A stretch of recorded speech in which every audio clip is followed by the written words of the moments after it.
Λοιπόν, επιστρέψαμε. Επιστροφές, καταστροφές θα έλεγα, κύριε Σαμπουτζή. Σας καλησπερίζω. Τι κάνετε? Ήταν τόσο επιτυχημένη η προηγούμενη σεζόν που αποφάσισαν να μας ξαναεπαναφέρουν. Με τέτοια νούμερα είχαν άλλη επιλογή. Με τέτοια νούμερα η εκπομπή για την Ευρωλίγκα δεν γινόταν να χαθεί. Και για τους 30 μόνιμους έτσι τηλεθεατές. Λοιπόν, επιστρέφουμε λοιπόν, νέα Ευρωλίγκα. Φέτος, αν δεν κάνω λάθος, συμπληρώνονται για τα 25 χρόνια της Ευρωλίγκας. Είναι έτσι μια σεζόν ορόσημο.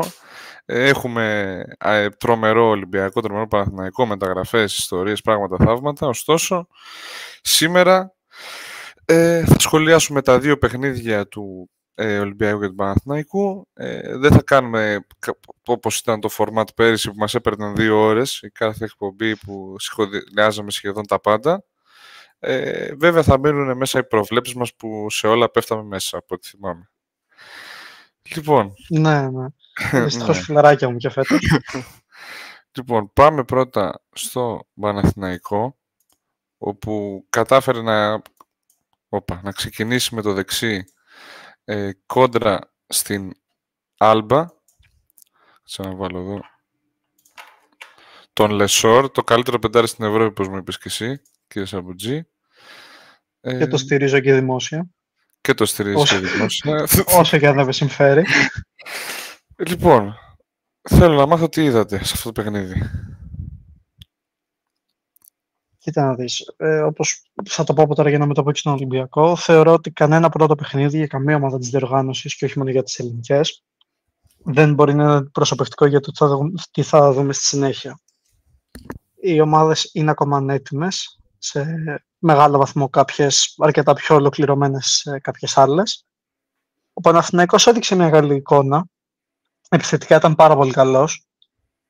Όπως γράφω και στο άρθρο που ανεβάσαμε στο Instagram για το παιχνίδι, ακολούθησε τις συνήθεις τακτικές Αταμάν, έπαιξε αυτό το λίγο πιο ατομικιστικό μπάσκετ που του αρέσει να παίζει και τα pick and roll, στα οποία ήταν εξαιρετικός ο Παναθηναϊκός στο pick and roll και με τον Λεσόρ, ο οποίος έγινε και δημιουργός κάποιες φορές. Ήταν ωραίο αυτό που τους παίγει την μπάλα κοντός και μετά κάνει πάσα close out ο Λεσόρ για να σπάσει τυχόν παγίδες ή double teams πάνω του. Με εντυπωσίασε και ο Γιουρτσέβεν, να σου πω την αλήθεια. Όντως, έπαιξε πάρα πολύ καλά τον ρόλο του. Όντως, ο οποίος χώραρε 8 πόντους, είχε και 3 rebound, αλλά δεν νομίζω ότι μόνο αυτό λένε ότι ήταν καλός. Γενικότερα, όντως κινούταν καλά και νομίζω ότι ο Παναθηναϊκός βρήκε έναν, αν γίνει πρώτο παιχνίδι, ένα πολύ καλό παίχτη για αυτό το ρόλο. Σίγουρα καμία σχέση με τους περσινούς ή τον Μπαλτσερόφσκι. Παίζει υπό τη σκιά του Μπαλτσερόφσκι, δηλαδή έχει κάποια πίεση ακόμα για του 7 πάνω του, πιθανότατα δεν έχει δείξει όλες τις ικανότητες.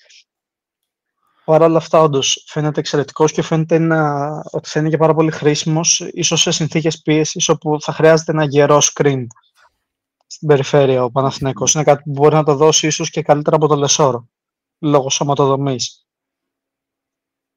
Μου άρεσε πάρα πολύ επιθετικά ο Παναθηναϊκός, έδειχνε πολύ ωραία στοιχεία. Αμυντικά προβλημάτισε, είναι η αλήθεια. Προβλημάτισε και τον δύο τον Αταμάν, που δοκίμασε αρκετά διαφορετικά σχήματα. Παρένθεση πολύ μικρή. Είδαμε σε κάποια φάση και σύστημα δίδυμων πύργων με Λεσόρ και Γιουρτσέβεν. Δεν κράτησε όμως πάρα πολύ. Δεν ευδοκίμησε. Εγώ πιστεύω ότι το ξαναδούμε μέσα στη χρονιά, αν το απαιτούν οι συνθήκες, ανάλογα με την ομάδα που παίζει κάθε φορά. Δηλαδή, πολύ πιθανά να το δούμε απέναντι σε κάποιο small ball, ή αν κάποια άλλη ομάδα αποφασίσει να παίξει με τόσο ψηλούς. Παρ' όλα αυτά, είχε κάποια θεματάκια στην άμυνα, τα οποία κράτησαν την Άλμπα στο παιχνίδι για αρκετό χρονικό διάστημα. Ακόμα και προς το τέλος. Παρ' όλα αυτά, λόγω της εξαιρετικής εμφάνισης του Λεσόρ, κυρίως στο πρώτο μισό του αγώνα, και το ξύπνημα του να είναι στο δεύτερο ημίχρονο, γιατί στο πρώτο δεν είχε καλά πατήματα, ήταν αρκετά άστοχος, συγγνώμη.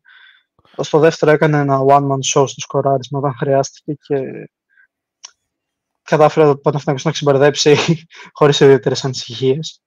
Γιατί, ας είμαστε ειλικρινείς, ακόμα και όταν ήταν σχετικά κοντά η Άλμπα, δεν νομίζω ότι πίστευε κανείς ότι μπορεί να το γυρίσει και να χάσει ο Παναθηναϊκός σε αυτό το παιχνίδι. Καλά, σίγουρα δεν νομίζω ότι από την Άλμπα μπορεί να χάσεις. Ξέρεις βέβαια την άποψή μου για την Άλμπα. Θα πω ήταν θετικός και ο Ερναν Γκόμεθ, ο οποίος βρήκε, αν δεν κάνω λάθος, είχε 3 στα 5 τρίποντα και έβαλε και το διποντάκι του. Γενικότερα, ο Παναθηναϊκός χρειάζεται να τον έχει όπως τον βρήκε στα τελευταία παιχνίδια από τις προηγούμενες σεζόν, τον Ερναν Γκόμεθ.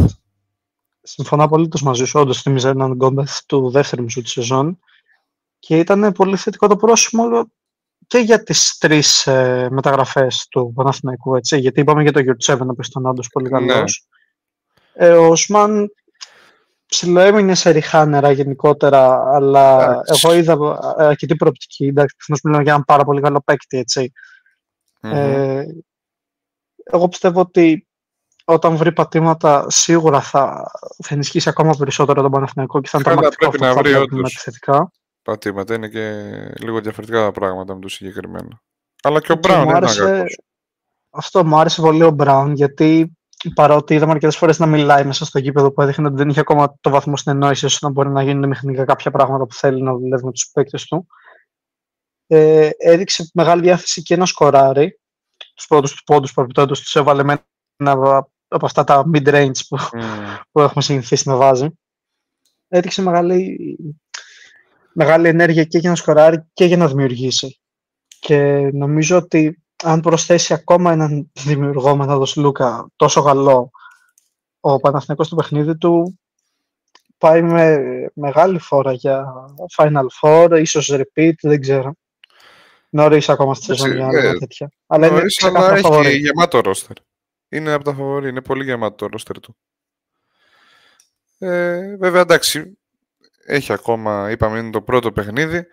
Ο κύριος Χάκετ είπε ότι θα είναι η απογοήτευση της σεζόν, ωστόσο. Πρέπει να το πετάξω, να το πω. Αντικειμενικότατος ο κύριος Χάκετ. Αντικειμενικός, κύριος Χάκετ. Λοιπόν, εντάξει, δεν ξέρω αν θέλουμε να προσθέσουμε κάτι άλλο εδώ. Νομίζω ότι ήταν ένα παιχνίδι με την Άλμπα. Ο Παναθηναϊκός έπρεπε να το κερδίσει, ανεξαρτήτως τώρα είναι πρώτο παιχνίδι της σεζόν. Μια παρατήρηση μόνο υπέρ της Άλμπα. Sorry. Ναι. Μου άρεσε πολύ αυτός ο Κουμάτζα, ρε φίλε. Ο Κουμάτζε, ναι. Άκουγα, ο συγκεκριμένος έχει κάποια χαρακτηριστικά που μπορούν να, αν τα βελτιώσει φυσικά, να τον κάνουν σίγουρα. Βέβαια, ο Κουμάτζε τώρα, αν δεν κάνω λάθος, δεν είναι και μικρός. Είναι γύρω στα 27-28. Είναι 28 χρονών, ναι. Ναι. Εντάξει. Είναι θετικός. Πολύ θετικός. Και αν δεν κάνω λάθος, και κάπου αλλού τον έχω δει τώρα. Όσο έπαιζε στο παιχνίδι, όσο ήταν μέσα, ο Λεσόρ δεν το είχε τόσο εύκολο το σκοράρισμα. Ναι. Και έβρισκε και μερικά προβλήματα στην άμυνα. Έπαιζε καλά ο Κουμάτζε γενικά τώρα στο παιχνίδι. Ναι, είναι καλός αμυντικός συγκεκριμένος. Μα τον έχουμε δει. Τελείωσε το παιχνίδι με 13 rebound. Είναι αρκετά κυριαρχικός παίκτης κάτω από το καλάθι. Είναι μια καλή λύση. Τώρα για ομάδα ιδιαίτερα σαν την Άλμπα, εντάξει. Είναι πολύ καλός. Και μου άρεσε που ήταν και τόσο ζεστή η έδρα της Άλμπα από το πρώτο παιχνίδι της σεζόν. Εντάξει, νομίζω ήταν και γι' αυτό ότι ήταν πρώτο παιχνίδι και απλά πήγε και πολλοί κόσμος. Γενικά τη στηρίζουν, δεν είναι... Τη στηρίζουν, ναι. Δηλαδή δεν θυμάμαι κι εγώ σε παιχνίδια με άλλες ομάδες να είναι, ξέρεις, εντελώς άδειο. Εντάξει, μπορεί κάποιοι να τη λένε τσίρκο μεντράνο της EuroLeague, αλλά για τους Γερμανούς είναι το καμάρι τους, έτσι. Παιδική χαρά, ναι, αυτό. Λοιπόν. Τα Άλμπατρος. Άλμπατρος. Λοιπόν, νομίζω δεν έχουμε να πούμε κάτι άλλο για αυτό το παιχνίδι. Όσο πάμε τώρα σε ένα ντέρμπι. Πραγματικό ντέρμπι ήταν μια έτσι αναμέτρηση που μέχρι την τα μέσα της τέταρτης περίοδου και οι δύο ομάδες μπορούσαν να πάρουν το παιχνίδι. Ωστόσο, η Φενέρ είναι πιο ψύχρεμη στο τέλος, έχει καλύτερες επιλογές και καταφέρνει να κερδίσει τον Ολυμπιακό με 82-71, παίρνοντας και μια σχετικά καλή διαφορά, η 11 πόντι. Βέβαια είναι ακόμα νωρίς να πούμε διαφορές και τα καθέκαστα. Για πείτε μου. Χαίρομαι που ανέφερες τη διαφορά, να σου πω την αλήθεια, Ναι. γιατί το πρώτο σχόλιο που θα έκανα είναι ότι αυτό είναι ένα παιχνίδι που παρότι έτυχε να είναι το πρώτο, μπορεί Ξέρεις που να είναι ναι. καθοριστικό για το placement στο τέλος της κανονικής περίοδου. Αυτό. Ναι. Δηλαδή, όταν μιλάμε για δύο εκ των φαβορί, άρα για δύο ομάδες που θα τελειώσουν πολύ ψηλά θεωρητικά πάντα στο βαθμολογικό πίνακα, Ναι. παίζει μεγάλο Παίζει ρόλο μεγάλο το να έχει ρόλο. πάρει προβάδισμα με 11 πόντων. Ναι, και στο τέλος λίγο χάθηκε. Θα μπορούσε νομίζω το παιχνίδι, εντάξει, από ένα σημείο και μετά το παιχνίδι χάθηκε, αλλά νομίζω ότι ο Ολυμπιακός μπορούσε να το χάσει και με 8 ή 6 πόντους. Το παιχνίδι χάθηκε όταν ο Ολυμπιακός, αφού έκανε το 65-65 με τις δύο βολές του Μακίσικ, δέχτηκε ένα σερί 8 πόντων Όντως. αναπάντητων, που δεν είναι τόσο οι πόντοι που δέχτηκε, όσο οι πόντοι που δεν έβαλε. Οι επιθέσεις που έκανε κατά τη Πολύ διάρκεια του άσχημες 8-0 επιθέσεις. ήταν βεβαιασμένες, ήταν Ναι. νευρικές. Δεν περίμενε κανείς να βάλει Υπήρχε ένα καλά αυτό πλάνο, το τρόπο. νομίζω, στο τέλος δεν το διέκρινα αυτό. Το ότι υπάρχει ένα πλάνο σαφέστατο. Δηλαδή παίζει και η Φενέρ μια άμυνα, έπαιξε πίεση πάνω στην μπάλα. Γενικότερα πολύ καλή άμυνα από τη Φενέρ σήμερα. Και στο πρώτο ημίχρονο, αλλά και ιδιαίτερα προς το τέλος. Και τον Ολυμπιακό τον είχα λίγο στο μυαλό μου σαν να... γιατί 2 φορές έγινε αυτό το παιχνίδι. Πέρασε μπροστά η Φενέρ, ο Ολυμπιακός καταφέρνει σιγά σιγά να το μαζέψει, περνάει μπροστά με 4 ή 5 πόντους και μετά κάνει η Φενέρ σερί. Ή 8-0 ή 10-0. Κάτι έλειπε. Αυτό ακριβώς πες για την άμυνα θεωρώ ότι είναι το στοιχείο κλειδί για να μπορέσει κάποιος να καταλάβει την νίκη της Φενέρ. Ο Ολυμπιακός είναι μια ομάδα που σε αντίθεση με τον Παναθηναϊκό που λέγαμε πριν ότι παίζει πάρα πολύ καλά στο ατομικό παιχνίδι, που δεν βασίζεται στην κυκλοφορία της μπάλας για να βρει σούτ και καλάθι. Αντιθέτως ο Ολυμπιακός είναι μια ομάδα που βασίζεται πάρα πολύ σε αυτά τα στοιχεία. Ναι. Παίζει ένα πολύ ομαδικό μπάσκετ, αν θέλουμε να το πούμε έτσι. Όταν λοιπόν βρίσκεις απέναντι σου μια Φενέρ η οποία σου κόβει όλους τους διαδρόμους, σου κόβει τις πάσες, σου πρεσάρει πάρα πολύ το χειριστή της μπάλας, τρομερή άμυνα, τρομερό σχέδιο από το Σάρας στο αρχικό κομμάτι, και αναγκάζεσαι να πας σε one-on-one επιθέσεις, σε one-on-one σκηνικά. Όταν είσαι μια ομάδα που δεν το κάνει, δύσκολα θα σου βγει. Και γι' αυτό άνθησε για μένα σήμερα ο Μακίσικ, άνθησε μέσα σε εισαγωγικά, γιατί είναι παίκτης που γουστάρει τέτοιο στυλ επιθέσεων, που είναι πάρα πολύ καλό στο να παίρνει την μπάλα και να κάνει μια μπούκα. Που μπορεί να δημιουργήσει για τον εαυτό. Ήταν ο λόγος που στο πρώτο ημίχρονο με αυτούς τους 7, με τους 5 συνεχόμενους πόντους βασικά που είχε 7 στο πρώτο ημίχρονο, πέρασε ο Ολυμπιακός μπροστά. Γενικότερα τέλειωσε ωραία το ημίχρονο. Αυτό φάνηκε, δεν χρειάζεται καν να πάμε στο Μακίσικ. Οι 2 πρώτοι πόντοι του Ολυμπιακού, οι 4 πρώτοι πόντοι μάλλον του Ολυμπιακού στο παιχνίδι, που μπήκαν με πάρα πολύ προσπάθεια, ήταν από 2 πολύ μαγικά καλάθια του Γκος, ο οποίος είδε ότι δεν βγαίνει δημιουργία, έχω τη δυνατότητα, ας πάω στο 1-1 και ας πάω να βάλω καλάθι μόνος μου. Βέβαια, να πούμε τώρα για την αντίπερα όχθη. Ο Ολυμπιακός στο τέλος εγώ γενικά δεν κατάλαβα λίγο το rotation σε κάποια στιγμή. Ας πούμε σήμερα, άσχετα αν είχε 3 φάουλ, θα ήθελα να δω λίγο περισσότερο το Βιλντόζα. Δεν ξέρω για σένα. Εγώ δεν μπορώ να καταλάβω γιατί έπαιξε τόσο ο Φουρνιέ. Ο Φουρνιέ, ναι. Γιατί δεν έπαιξε περισσότερο ο Πίτερς. Όντως, ο Πίτερς θα μπορούσε να παίξει περισσότερο, γιατί αν δεν κάνω λάθος, ο Πίτερς μπήκε μία φορά, κάτσε να σου το πω, στη δεύτερη περίοδο και μία στη τελευταία. Ναι, έπαιξε 9 λεπτά συνολικά. Ναι, τώρα δεν είναι για να παίζει νομίζω ο Πίτερς 9 λεπτά. Ναι, δεν ήταν και όλα τα λεπτά το ίδιο, δεν είχαν ίδια βαρύτητα, δεν είχαν ίδια σημασία, έτσι. Όταν το βάζεις σε ένα σκοτωμένο παιχνίδι που είσαι στο πλην 8 στα 2 λεπτά, δεν ξέρω τι περιμένεις. Βλέπεις ότι με μονοψήφιο είναι ο Βιλντόζα με 4 λεπτά και ο Πίτερς με 9. Πολύ εντυπωσιακά πάντως τα 4 λεπτά του Βιλντόζα, έχω να πω. Και όσον αφορά τα φάουλ, εντάξει, δεν καταλογίζω εκεί την ήττα του Ολυμπιακού, προφανώς καμία περίπτωση, μην φανεί έτσι. Αλλά τα σφυρίγματα σήμερα ήταν μερικές φορές ό,τι να είναι. Να το πω έτσι, για να μην πω κάτι άλλο. Η Ευρωλίγκα γενικά τα τελευταία χρόνια δεν φημίζεται τόσο πολύ σε αυτό το κομμάτι. Ήταν πολύ κακή διαιτησία και για τις δύο πλευρές κάποιες φορές. Δηλαδή, δόθηκαν φάουλ στον Ολυμπιακό που δεν ήταν φάουλ. Ισχύει. Δεν δόθηκαν βήματα του Ολυμπιακού. Δεν δόθηκαν βήματα της Φενέρ. Και της Φενέρ δεν δόθηκαν βήματα σε ένα σημείο, ναι. Στο σημείο που κάνει ο Ράιτ την επίθεση και χτυπάει μπάλα στη Στεφάνη, ναι, και δεν ανανεώνουν το χρόνο. Μετά τους πήρε υπερβολικά πολύ χρόνο για να καταλάβουν στο replay ότι η μπάλα χτύπησε. Γιατί φάνηκε ότι την περισσότερη ώρα δεν κοιτούσαν το χρόνο για να δουν που πρέπει να ρυθμίσουν το χρόνο. Αλλά κοιτούσαν αν όντως χτύπησε. Φαίνεται από το πρώτο stop frame που δίνουν. Ναι, πάρα πολλά replay γι' αυτό. Επίσης δεν μπορώ να καταλάβω γιατί δεν θεωρήθηκε μη γεννόμενος ο χρόνος που είχε ο Φουρνιέ την μπάλα στα χέρια και αποφάσισαν να κόψουν από τα 14 της επίθεσης του Ολυμπιακού τα 5 δεύτερα.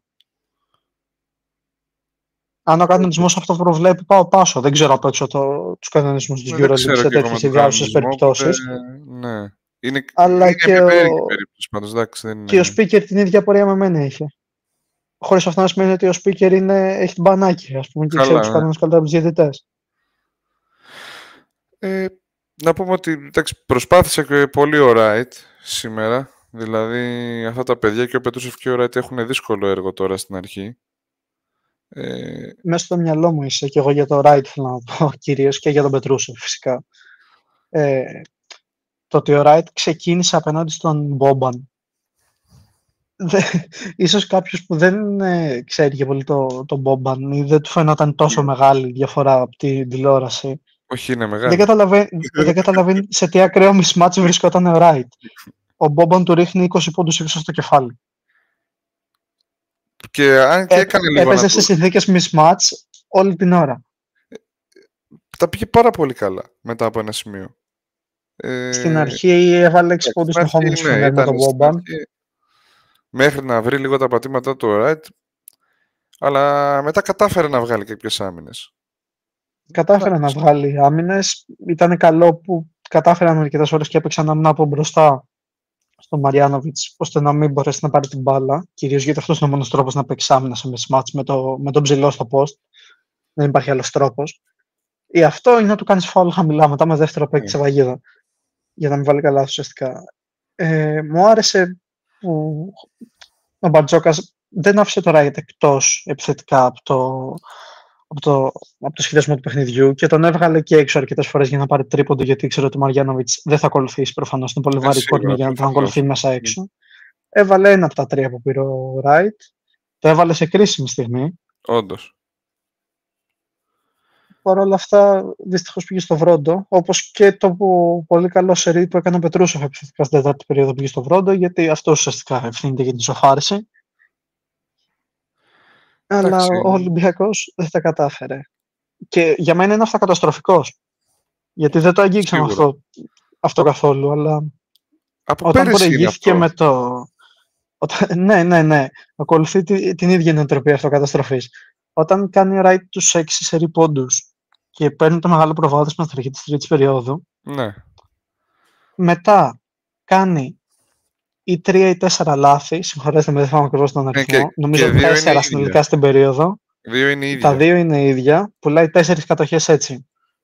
Και δίνει την μπάλα στη Φενέρ. Χάνει νομίζω 5 αμυντικά rebound, ίσως και 6. Είναι χαρακτηριστική μια φάση που η Φενέρ κάνει 4, ναι, και μπαίνει το τρίποντο. Χάνει 3, η Φενέρ δηλαδή παίρνει 4 επιθέσεις και τρας τρίποντο από το μέλι. Από το μέλι, δηλαδή. Όχι, δεν το λέω γι' αυτό. Απλά λέω ότι αυτός το έβαλε εν τέλει. Ναι, εν τέλει δεν το έβαλε, ας πούμε, ο Baldwin που το βάρεσε σίγουρα και δεν θυμάμαι τώρα ποιος το βάρεσε στην αρχή. Ναι, ένας Baldwin φοβερός και τρομερός παρεμπιπτόντως σήμερα. Εκπληκτικός, ναι. Εκπληκτικός. Όποτε βλέπει κόκκινα, όποτε μας βλέπει, εντάξει, ναι. Τον πιάνει μια αδικία ίσως που δεν έμεινε τότε, δεν ξέρω. Ναι, βλέπει και τον Μπαρτζόκα εκεί πέρα να κάνει τα δικά του. Πολύ καλός και ο Μποντζι Κόλσον. Δηλαδή το ντουέτο που έφερα από τη Μακάμπι Φενέρ είναι τρομερό και γενικότερα υψηλή της Φενέρ, forward και center, είναι top tier φέτος. Είδαμε και τον Birch. Είδαμε και τον Birch, ο οποίος μας είπε χαίρετε με θυμάστε με αυτό το απίθανο alley-oop με τον Baldwin. Δηλαδή αν είναι δυνατόν ρε Birch. Είχες να παίξεις 2 χρόνια, 3 και μπαίνεις και πρώτο πράγμα που κάνεις είναι αυτό. Που να θυμίσουμε κιόλας ότι ο Birch δεν είναι ότι είπε η Φενέρ ναι αυτόν θέλω, τον κοιτούσε στο μεταγραφικό σχεδιασμό. Τέλος ο Birch. Αναγκαστικά ήρθε επειδή δεν θυμάμαι το όνομά του τώρα, sorry, ένας παίκτης της Φενέρ που ήταν να παίζει εκείνη τη θέση έφυγε. Ο Birch ήταν στη Ζιρόνα, αν δεν κάνω λάθος. Κιόλας. Πέρσι έχει παίξει στη Ζιρόνα. Νομίζω ναι. Είναι και γι' αυτό. Ναι, στη Ζιρόνα έπαιζε πέρσι. Ναι. Είχε και αυτός προβλήματα τραυματισμών βέβαια στην καριέρα του και νομίζω γι' αυτό βρέθηκε στη Ζιρόνα. Και ήταν και από τους λόγους που δεν τον πήρε ο Ολυμπιακός όταν τότε. Χρειάστηκε τρίτο πεντάρι πέρυσι και ευτυχώς πήρε το right. Εντάξει, σίγουρα καλύτερα θα είναι τα πράγματα. Λοιπόν, νομίζω εντάξει, ο Ολυμπιακός χάνει το συγκεκριμένο παιχνίδι. Το κακό είναι ότι είναι μεγάλη διαφορά, είναι 11 πόντι. Αλλά εντάξει, ακόμα είμαστε στην αρχή της σεζόν. Επόμενο παιχνίδι είναι αυτό με τη Ζαλγκίρις και πρέπει ο Ολυμπιακός κάπως να βρει κάπως καλύτερα τα πατήματά του, να βρει λίγο χημεία, αλλά και νομίζω ότι πρέπει να δοκιμαστούν και διάφορα σχήματα άλλα. Και όχι τα 4 και τα 5, τα 4 ναι. Λίγο να δούμε ένα ξεσκαρτάρισμα κάπως κάτι διαφορετικό, δηλαδή να δούμε και το Βιλντόζα παραπάνω. Διότι ο Βιλντόζα εντάξει έπαιξε 4 λεπτά, αλλά δεν ήταν κακός. Ναι, δηλαδή όλοι είπαμε όταν είδαμε ότι ανακοινώθηκε στον Ολυμπιακό ότι ναι, ας πάρει το χρόνο που δεν πήρε με τον Αταμάν για να δείξει. Μην πάρει το ίδιο. Μην είναι έτσι πάλι. Εντάξει. Πιστεύω αυτό θα αλλάξει. Έτσι, να έχεις μαζί τα Μετρολόγκ, δηλαδή. Ναι, γιατί να έχεις το Βιλντόζα για να τον βάζεις 4 λεπτά. Εντάξει, Να χαίρεται και το παιδάκι του κιόλας ο Μετρολόγκ. Μην φανεί ότι το λέμε τόσο υποτιμητικά. Αλλά ναι, όντως. Αλλά είναι ο ρόλος, λέμε, όχι τόσο για το όνομα. Άμα θες έναν τριτοκλασσάτο θεωρητικά, να μπαίνει για πολύ λίγο μέσα, μη σπαταλάς λεφτά σε συμβόλαιο του Βιλντόζα. Πάρ' τον Μετρολόγκ. Έχεις και το διαβατήριο. Πιστεύω ότι ήταν κάπως το παιχνίδι. Τώρα με τις Ζαλγκίρις πιστεύω θα πάρει περισσότερο χρόνο και αυτός και ο Πίτερς. Ελπίζω γιατί η Ζαλγκίρις έκανε πολύ καλά πράγματα κοντά στην Μπαρτσελόνα στο πρώτο παιχνίδι. Όντως, ναι. Είχε ένα Φρανσίσκο που πέταγε φωτιές που βάλε 15 πόντους την τελευταία περίοδο. Καλά, σίγουρα δεν θα είναι. Και είχε και το γνωστό μας τον Ίγκνας που έβαλε 17. Ο Ίγκνας, αν είναι δυνατόν. Εντάξει. Έπρεπε να πάει. Χωρίς τρίποντο βέβαια, που το έχεις κάνει από πέρυσι. Τρίποντο δεν κατάφερε. Εντάξει. Αλλά σκόραρε 17 πόντους. Σε εμάς, ναι. Εντάξει. Ας μην πούμε σε εμάς. Ποιοι είναι οι εμάς? Δεν ξέρω. Λοιπόν. Αυτά νομίζω έχουμε να πούμε για τον Ολυμπιακό. Ναι, ας πάμε γρήγορα στις προβλέψεις. Πάμε τώρα στο ωραίο παιχνίδι, στο ωραίο τέτοιο. Πάντα πέφτουμε μέσα. Θα γελάσουμε πάλι. Λοιπόν, έχουμε και λέμε. Μονακό Μακάμπι. Τι βλέπετε? Άσο, ξεκάθαρα άσο. Εντάξει, είναι ξεκάθαρος άσος. Η Μακάμπι φέτος πολύ αποδυναμωμένη. Ερυθρός Μπασκόνια. Αυτό... Να σου πω κάτι. Μ' άρεσε η Μπασκόνια που την είδα όσο πρόλαβα κοντά στην Παρτιζάν στην πρεμιέρα. Θα πάω με την Μπασκόνια. Μπασκόνια, εγώ θα πω τον Ερυθρό τώρα πρώτο παιχνίδι μέσα στην έδρα του, πιστεύω θα το πάρει. Ναι, ντελίγε όρθοδος. Ντελίγε ιστορίες, πράγματα θαύματα, 20 πόντους θα βάλει ο κόσμος. Λοιπόν, αυτό είναι ωραίο. Ανατολού με Φενέρ. Είναι έτσι το πρώτο ντέρμπι και γενικότερα μια μονομαχία που θυμίζει play-off, αν όχι Final Four. Ναι. Μικρή στοιχηματική παρένθεση. Ναι. Συμβουλή. Όποιος επιχειρήσει να κουμπίσει αυτό το παιχνίδι, ας παίξει αυτό που θεωρεί χαμένο με ένα handicap στο συν 2,5. Αυτές οι δύο ομάδες έχουν υπογράψει συμβόλαιο με το διάβολο πιθανότατα και όλα τα παιχνίδια πάνε σε cliffhanger και στον πόντο. Εντάξει, sorry. Το κάνανε και στο Super Cup τώρα μεταξύ τους. Ναι, Και το έτσι κάνω. εφές. Το κάνουν παντού. Δηλαδή, μπορεί να κερδίσει μια ομάδα με 15 σε 3 λεπτά να απομένουν Ναι, και να είναι ισόπαλο ναι, στα 10 δεύτερα. Είναι τρομερό αυτό που γίνεται μεταξύ εφές και Φενέρ. Παρ' όλα αυτά, παρότι κέρδισε η εφές στο Super Cup και παίζει την έδρα της, θα πω με τη Φενέρ. Και εγώ πιστεύω πραγματικά ότι αυτό είναι διπλό. Ότι Αν θα και κάτι που ξεχάσαμε να πούμε πριν, δεν έχει το Wilbekin. Πιθανότατα δεν θα τον έχει την άλλη εβδομάδα. Ναι, δεν έχει το Wilbekin. Φάνηκε πολύ σκληρός τραυματισμός. Ναι, θα δούμε τώρα βέβαια. Είναι και γόνατο ρε γαμώτο. Τώρα θα περιμένουμε. Και το καταλαβαίνει πριν καν πατήσει. Είναι λίγο άσχημο πολύ. Το καταλάβαμε με τη μία, την άχτηκε. Με τη μία. Μακάρι να αποφύγει τα χειρότερα. Λοιπόν, Βιλερμπάν με Μπολόνια. Εντάξει. Εδώ τι παίζεις. Εντάξει, πιστεύω θα το πάρει Μπολόνια. Το λες. Δεν θα το πάρει, ξέρω εγώ. Και αυτή τη στιγμή η Μπολόνια βέβαια χάνει, να πούμε από την Ανατολού. Ναι. Ναι, αλλά άλλο αυτό. Πιστεύω θα το πάρει το παιχνίδι αυτό η Μπολόνια. Οκ. Εγώ θα δώσω ένα συν 5,5 Βιλερμπάν. Δεν ξέρω γιατί. Εντάξει, κάπου εκεί θα πάει. Κοντά θα είναι. Παναθηναϊκός Μπάγερ. Όχι, εντάξει. Εντάξει. Νομίζω ότι... Η Bayern στάθηκε πάρα πολύ καλά κόντρα στη Real. Δεν είναι μόνο ότι κέρδισε, είναι και το πώς έπαιζε. Με το Herbert πλέον στον πάγκο. Δεν είναι σαν πέρυσι. Δηλαδή, νομίζω ότι ο Παναθηναϊκός τώρα που είναι και λίγο ανέτοιμος θα τα βρει λίγο σκούρα με την Bayern. Αλλά πιστεύω ότι θα κερδίσει έτσι με 3 με 5 πόντους διαφορά. Κάπου εκεί. Εγώ για αυτό το παιχνίδι αυτό που έχω να πω είναι άσος Παναθηναϊκός και over στα τρίποντα του Voigtman. Voigtman, ναι, εντάξει. Μην το γελάς, με τη Real έβαλε 5 τρίποντα, πήρε 9 προσπάθειες. Και ποιος από τους ψηλούς Παναθηναϊκούς θα τον ακολουθεί στην περιφέρεια, ο Λεσόρο ή ο Γιουτσέβεν? Όντως, αυτό είναι ένα καλό ερώτημα. Ο Λεσόρο, άμα προσπαθεί να τον ακολουθεί, κάποια στιγμή θα ταυτίσει που παίζει και τόσα λεπτά που παίζει. Υπάρχει και ένας Μπούκερ που επίσης θα είναι ταυτόχρονα με το Voigtman στο παρκέ, λογικά. Οπότε δεν σε συμφέρει να στείλεις και τότε άριστο στο Voigtman. Ναι. Γιατί μετά θα έχεις αρκετό χώρο στον Μπούκερ. Τέλος πάντων, θα είναι πολύ καλό παιχνιδάκι. Θα είναι καλό παιχνιδάκι το συγκεκριμένο. Λοιπόν, Real Partizan. Εντάξει. Partizan που φέτος κάνει μια νέα προσπάθεια με αρκετά νέα πρόσωπα. Πολύ ανανεωμένο ρόστερ. Ανανεωμένο ρόστερ και δεν ξέρω και... Είναι ένα ρόστερ νομίζω που δεν θα πετύχει άμεσα, αλλά θα θέλει 2 ή 3 χρόνια. Νομίζω η Real θα πάρει την πρώτη της νίκη. Όσο και αν θέλω να πιστέψω στην Partizan, δεν μπορώ να μην δώσω όσο ρόλο.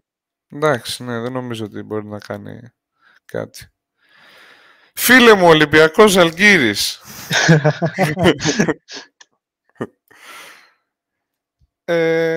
Άσος και δεν υπάρχει άλλη λύση. Εντάξει, άσος πιστεύω κι εγώ. Εντάξει, ωραίο θα είναι και αυτό βέβαια το παιχνιδάκι. Θα το παλέψει η Ζαλγκίρις. Αλλά... Ναι, εντάξει, θα είμαστε με τα αλγκοφρέν δίπλα από τις τηλεοράσεις. Θα είμαστε. Έχει κάνει τώρα budget 30 εκατομμύρια και είμαστε ακόμα έτσι. Έτσι πάει.